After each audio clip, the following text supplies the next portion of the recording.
പ്രധാനമന്ത്രി നരേന്ദ്രമോദി നാളെ ന്യൂഡൽഹിയിൽ 62,000 കോടിയിലധികം രൂപയുടെ യുവജന കേന്ദ്രീകൃത സംരംഭങ്ങൾക്ക് തുടക്കം കുറിക്കും. രാജ്യത്തുടനീളമുള്ള 1000 ഗവൺമെന്റ് ITIകളുടെ നവീകരണത്തിനായി പ്രധാനമന്ത്രി PM സേതുവിന് തുടക്കം കുറിക്കും.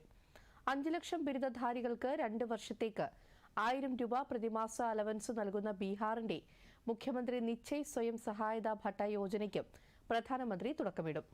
വ്യവസായാധിഷ്ഠിത കോഴ്സുകളും തൊഴിലധിഷ്ഠിത വിദ്യാഭ്യാസവും പ്രോത്സാഹിപ്പിക്കാനായി ബീഹാറിലെ ജൻനായക് കർപ്പൂരി താക്കൂർ സ്കിൽ യൂണിവേഴ്സിറ്റി അദ്ദേഹം ഉദ്ഘാടനം ചെയ്യും.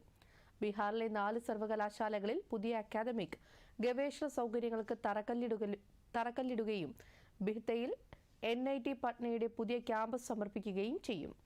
34 സംസ്ഥാനങ്ങളിലും കേന്ദ്രഭരണ പ്രദേശങ്ങളിലുമായി നവോദയ വിദ്യാലയങ്ങളിലും ഏകലവ്യ മോഡൽ റെസിഡൻഷ്യൽ സ്കൂളുകളിലും സ്ഥാപിച്ചിട്ടുള്ള 1200 വൊക്കേഷണൽ സ്കിൽ ലാബുകളും നരേന്ദ്രമോദി ഉദ്ഘാടനം ചെയ്യും.